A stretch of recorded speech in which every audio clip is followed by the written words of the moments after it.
American Indian, as long as we're labeled American Indian will be written never, never, and never be recognized as a nation. So I think there's another way to look at that whole issue of what is Indian and what, the word, or what we call ourselves, is en Dios, meaning in God, that the people that he encountered were godlike, were very pure. And that en Dios became Indio, which became Indian. We have lost so much blood, and so many of us have died over the name Indian, that he says we've earned it. And we've earned that name with our blood. I find the word Native American offensive to me. It's like, here's a nation of people that enslaved my people, stole my culture, tried to beat it out of me, and now they're going to include me. And I don't mean to sound unpatriotic, I'm a veteran, but they're saying now you can call yourself a Native American. I'm not, I'm an Aboriginal, indigenous person. I know I'm not white. I've tried to be white, and I couldn't do it, and they didn't want me. Because I'm not white. I'm culturally Apache. I relate to my tribe closer than any other human beings on this world. I know who I am, and I know my blood. I don't have to read in a book that somebody wrote at some fort somewhere long back in history to tell me who I am. And I don't have to have a number to tell me that I am an Indian. Well, to me, I don't care if I'm 164th or 1/300 and whatever, or what, or 1/1000 something. There's a lot of our little kids that are, there could be 4 different tribes. And, well, now, which one of these means more to you? There's one of them there that means a lot more to you than the others, I feel. Being Indian is not being part. If you're Indian, you're Indian. You're not just, a part white or a part Hispanic or anything else. You're Indian because that's how you feel. When you grow up and you have an Apache mother or a Comanche or whatever, if she's 15 tribes, but she sings the lullabies to you of whatever tribe she feels, she knows, then you're going to feel the dominance of that in your life. It's kind of like that's going to be your choice. As Indian people, we have the responsibility to care for our own, to care for our young, take them in no matter what blood they have. If they're ours, they're ours. That's a simple answer. You can't say, you aren't enough of me, so find your own way. That's not what it's all about. We brought them into this world. So what happens when this young guy comes up to the drum and he looks black and he says, my father is such and such and my mother is such and such and I'm Indian? What do you say? And I want to learn the song. What do you say to him? And he said, you better make a place on the drum for him and have him sit because he's one of us.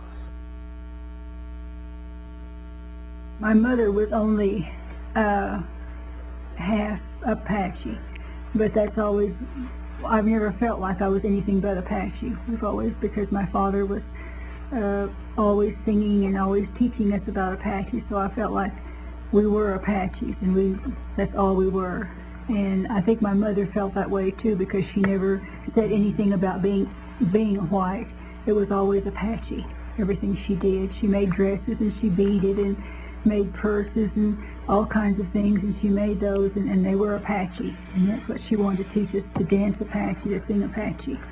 And that's what I'd like to give to my children, to help them to realize that they're Apache. And one of the things we went to was something in Oklahoma, and there were all these people in their minks, and their tuxedos and their formals and everything. And my daughter asked me, she said, Mama, how do you feel? you're wearing an Apache dress, you know, and all these other people are all dressed up. I said, I feel like I'm the most beautiful person here. I said, because I'm Apache. And that's the way I feel.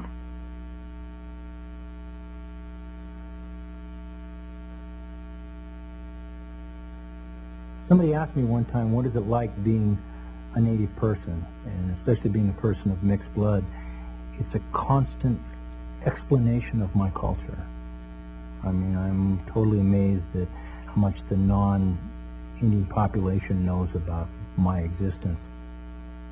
As far as tribal identity is concerned, this is, for many years, back in the times when this hatred and hostility about American Indians in our own country was so prevalent that many people who left the reservations, native people who left the reservations, hid their tribal identity so that they could be accepted by the dominant society.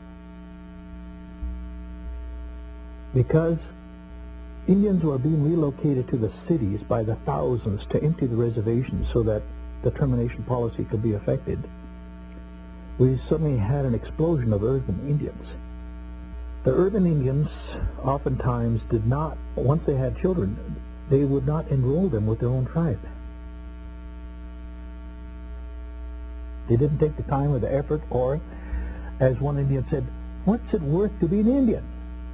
In the 1950s, the federal government instituted yet another new Indian policy known as termination.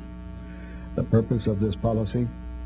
To eliminate tribal governments and tribal lands, along with any vestige of tribal identity, so that the Red Nation would become part of America's great melting pot.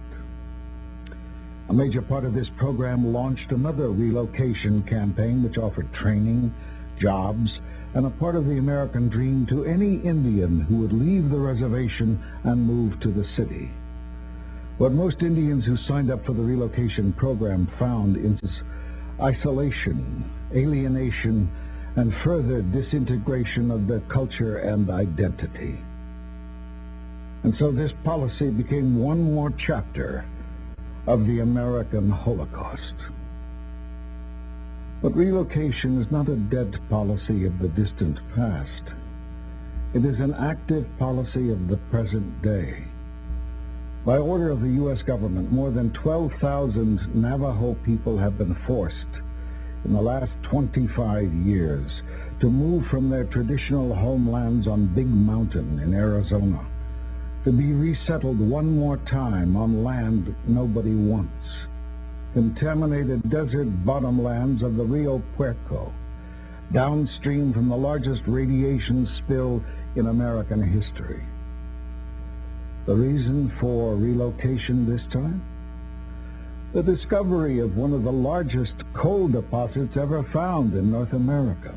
The most recent law which strengthened and accelerated this forced removal was introduced by Senator John McCain and signed into law in 1998. Because as Indians, we're not pulling together. We're so fragmented, and still that's the white way, to break us up, make us weak. And we are strong, but we're so far apart from one another and can't come together on the issues. Would just as soon go their way and say, oh, you take care of it.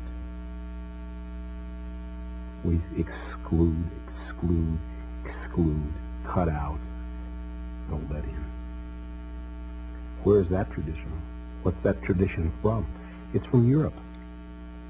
So we're being good white people when we do that, when we're being exclusive, but we're not being what our ancestors were. This world loses 6 million Jewish people, and the world feels sorry. The world loses 50 million indigenous people in this continent, and the world doesn't care. It's ongoing.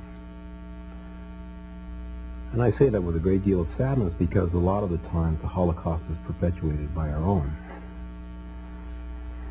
And it's not necessarily the outsiders. I mean, we've learned our lessons well. We've learned how to be divisive. We've learned how to take the tools of colonization and use them on ourselves. And we've done that very well, thank you. The Holocaust goes on today. People are dying all over the world. There are Geronimos all over the world fighting for their people and dying sad.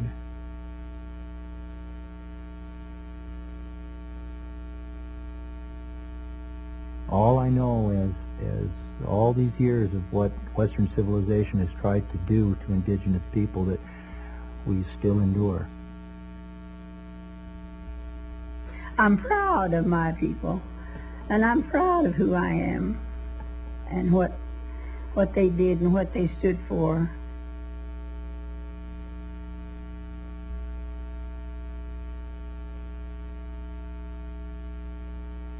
You survived. No, we've always survived, and we're still surviving.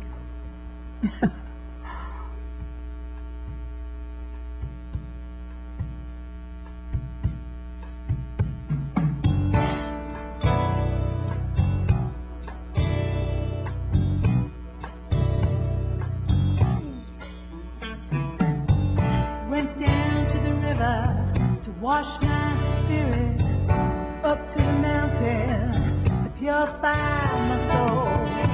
Dance to the sun, pray for the ones who can't help themselves no more.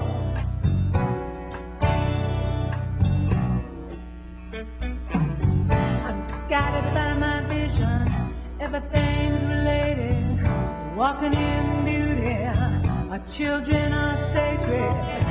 When it's all over, I'll still be Indian. No matter what you do, I'll still be strong.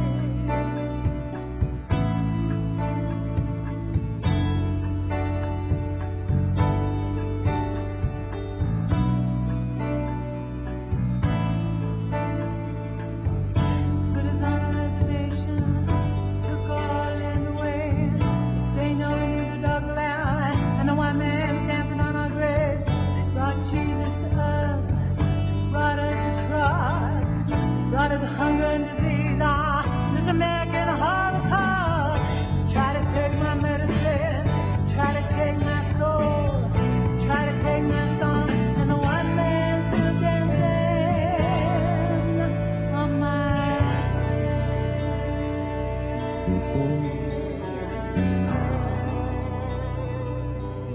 grave.